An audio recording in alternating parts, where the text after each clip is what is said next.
j'espère que vous allez bien. Et oui, cette semaine, c'était les 1 an du podcast. Il y a 15 ans, jour pour jour, je sortais le tout premier épisode de podcast, qui était une petite introduction où je me présentais, où je vous citais les sujets que j'avais envie d'aborder avec vous. Et c'est vrai que ça me fait bizarre de faire cette rétrospective, car même si ça date d'il y a 1 an, j'ai l'impression que ça fait une éternité. J'ai l'impression que la personne qui s'exprimait à l'époque est une autre moi, plus timide, moins sûre d'elle, pas forcément à l'aise avec le format podcast. Et je trouve que ça se ressent un peu sur les premiers épisodes. Mais bizarrement, ça me gêne pas plus que ça, puisque les premiers épisodes que j'ai abordés sur le podcast étaient pour moi à l'époque les plus impactants, ceux qui me touchaient le plus. Et en parler librement, ça m'a fait tellement de bien. D'ailleurs, je trouve qu'on sous-estime beaucoup trop la thérapie par la parole, par l'écriture.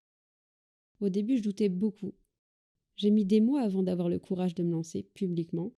Et comme c'était le plus gros projet de ma vie, eh bien, j'ai vraiment voulu penser à tout, pour que ce soit aussi bien que ce comment je l'avais pensé. J'ai donc passé plusieurs semaines à choisir les sujets à aborder, à faire mes notes, à choisir un nom au podcast, à dessiner le logo. Ça aussi, ça m'a pris beaucoup de temps. J'ai fait toute la direction artistique du podcast et du compte Instagram que je ne cesse d'alimenter encore aujourd'hui. C'est une grosse charge mentale que je me suis imposée d'un coup finalement, mais j'ai toujours été fière de ce que je faisais pour le podcast. Ce n'était pas problématique pour moi.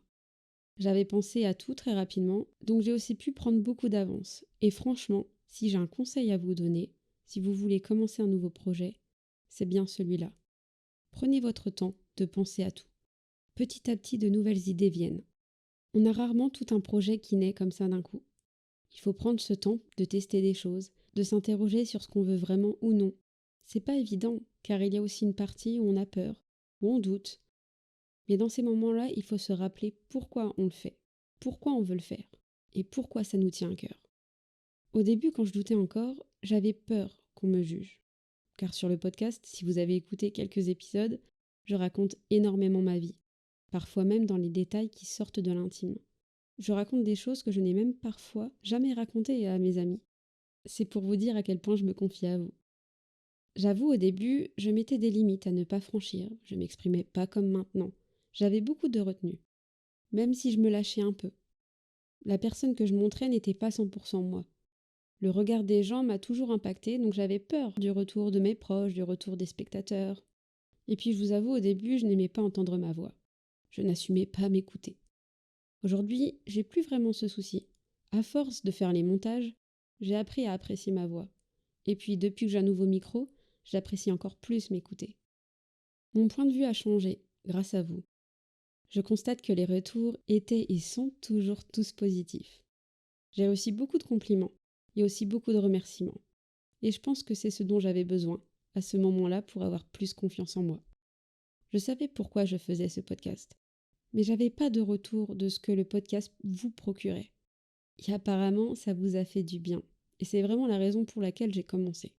Donc je ne peux qu'être contente et fière de moi. Je trouve qu'on est assez pudique en France. C'est pas assez bien vu, je trouve, de dire qu'on est fier de soi. Et je ne sais pas pourquoi. En tout cas, c'est une phrase que j'ai peu entendue dans ma vie. On dit toujours aux gens d'être fiers d'eux, mais on entend rarement des gens dire qu'ils sont fiers d'eux-mêmes. C'est triste, je trouve. Donc oui, aujourd'hui, 1 an après le lancement du podcast, je suis fière de dire que je suis fière de moi. C'est pas tous les jours que je dis ça. Et c'est vrai que ça fait bizarre, mais j'aime bien. Je suis plutôt contente du parcours que j'ai fait avec le podcast, ça m'a aussi fait apprendre d'autres choses sur moi. Et oui, bien évidemment, je ne suis plus la même personne que celle que j'étais il y a 1 an. Comme vous qui m'écoutez d'ailleurs. On change avec le temps. Et j'ai appris beaucoup de choses qui me font voir la vie différemment. Et je sais qu'au cours des prochains mois, il y aura encore d'autres changements. J'ai commencé par parler de sujets seuls sur le podcast, puis j'ai eu envie d'intégrer le témoignage d'autres personnes, parce que ça m'intéresse de découvrir d'autres parcours, d'autres vécus. Je pense qu'on en apprend aussi tellement des uns des autres, pas uniquement de notre entourage. On peut aussi apprendre beaucoup sur soi en échangeant avec des inconnus. Et c'est cette valeur que j'ai eu envie de mettre en avant sur le podcast en intégrant vos témoignages. Et je dois vous le dire, ça m'a fait beaucoup de bien. Alors oui, Ça m'est aussi arrivé de verser quelques larmes en écoutant certains d'entre vous parler, car ici on parle de santé physique, de santé mentale, mêlée parfois au regard des autres, et ce sont des sujets qui me touchent personnellement. Je suis assez sensible là-dessus, même si quand j'en parle, ça ne se voit pas forcément. J'ai pris le parti de ne pas répondre ni donner mon point de vue sur vos témoignages, car parfois j'en suis incapable, parce que ça résonne trop en moi. Et l'autre raison, c'est que j'ai envie que vous fassiez votre propre interprétation. Et puis, on n'est pas toujours obligé de rebondir sur ce que l'on voit ou ce que l'on entend partout. C'est bien aussi de se nourrir des témoignages des autres sans vouloir les modifier. Donc j'ai choisi de prendre ces récits comme ils venaient. Je trouve que ça a ce côté plus humain. Et puis, si certains ne vous plaisent pas, il n'y a aucun souci là-dessus. On n'est pas obligé d'être d'accord avec tout le monde. Ce serait triste sinon. On s'ennuierait. Je pense continuer sur cette lancée parce que j'adore donner la parole à des personnes qui ressentent le besoin de s'exprimer. Encore une fois, on sous-estime le bien que ça peut faire de parler, que ce soit sur mon podcast, à un proche ou à un psychologue. J'ai quelques idées de sujets à aborder les prochains mois, où je pourrai une nouvelle fois vous inviter à participer. Les appels à témoins seront postés sur Instagram. Les liens sont en description, si jamais vous n'êtes toujours pas abonné. Le nom du compte Instagram, c'est libérer-la-parole_podcast. Et j'ai une nouvelle idée de format que je souhaitais tester en 2024. L'idée m'est venue en live sur Twitch. Car oui, cette année, je me suis mise à streamer sur Twitch.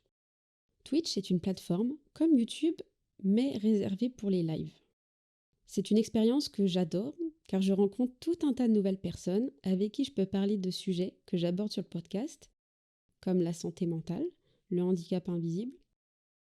Et puis j'aborde aussi d'autres sujets que je ne peux pas forcément aborder ici sur le podcast, comme la musique, le cinéma par exemple.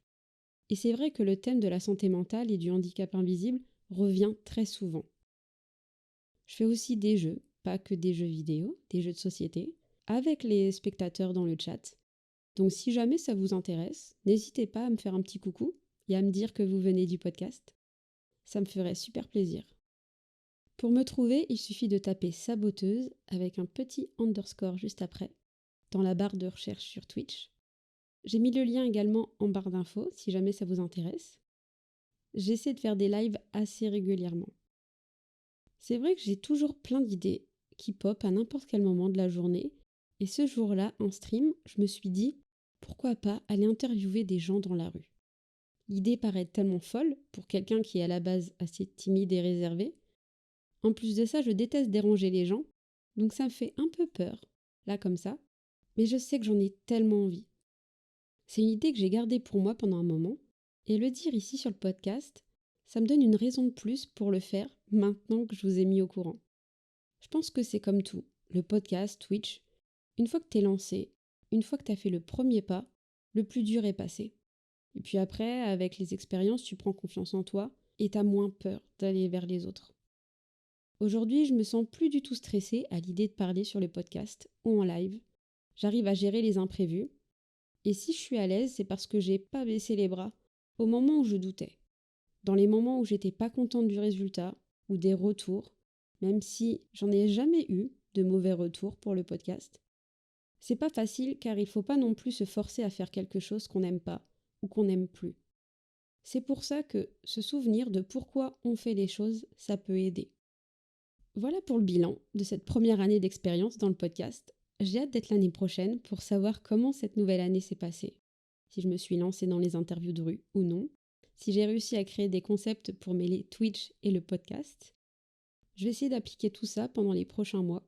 Mais encore une fois, ce sont des choses qui prennent du temps.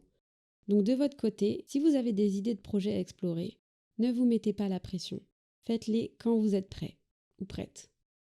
Je pense que si je n'avais pas fait ce podcast, je serais sûrement plus malheureuse que je le suis aujourd'hui. Parler, échanger avec vous me fait beaucoup de bien, même s'il y a beaucoup de sujets qui sont durs et sensibles que j'aborde. Sur le moment, c'est douloureux d'en parler, mais je me sens tellement plus libre après. Et puis, c'est important de ne pas faire de sujets tabous. On devrait tous et toutes pouvoir aborder les sujets que l'on souhaite avec nos proches. Quand je vois le nombre de personnes qui ont osé prendre la parole sur podcast, franchement, je suis très fière de vous. Et j'en suis aussi très reconnaissante, car ça demande beaucoup de courage de s'adresser à des inconnus et de parler de choses qui sont personnelles. Si vous avez une morale à tirer de tout ça, ne vous excusez jamais d'être comme vous êtes. Certes, il y aura toujours des gens qui jugeront et qui critiqueront, mais dans ces moments-là, n'oubliez pas qui vous êtes et soyez fiers d'être comme vous êtes. Les gens jugent sur les apparences, sans vous connaître vraiment. Et si vous souffrez, peu importe la raison, n'ayez pas peur d'en parler à une oreille attentive, à quelqu'un de confiance ou à un professionnel. Cette année, j'ai été consulter une psychologue et franchement, ça m'a fait tellement de bien d'être entendue par une personne dont c'est le métier. Et il n'y a aucun jugement à avoir. Les gens qui jugent là-dessus sont peut-être ceux qui justement devraient consulter. N'oubliez pas ça. Faire un premier pas, c'est déjà aller de l'avant pour peut-être ensuite aller mieux. Encore merci pour ce temps d'écoute. Je ne parle jamais des vues, mais je sais que le podcast s'adresse chaque jour à de nouveaux auditeurs et potentiellement aide de nouvelles personnes. Donc merci d'être présent. Vraiment. On se dit à très vite pour de nouveaux épisodes. Bisous!